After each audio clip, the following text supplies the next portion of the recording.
আকিল কাজ করতেছে। এই দেখুন এই চুলার গ্লাস ভাঙিয়ে গেছে। দেখো তো গ্লাসটার কী অবস্থা, দেখাও। আস্তে আস্তে, হাই হাত কেটে দেবো, সাবধান। ওই লাস্টে ধরো, ওই পাশে ধরো, খালি হাতে ধরাটা উচিত না, গ্লাভস পরে নিবা। আস্তে আস্তে ধরো, এনে ধরো, হ্যাঁ হালকা করে ধরো।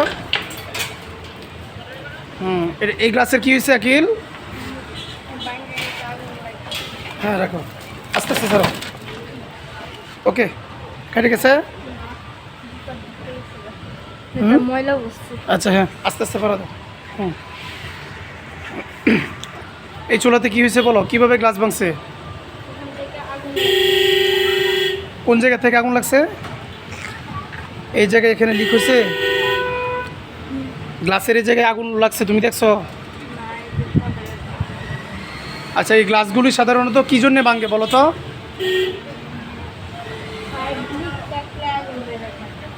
বা নিচে আগুন লাগা চুলার গ্লাস ভেঙে যায়, তাই তো?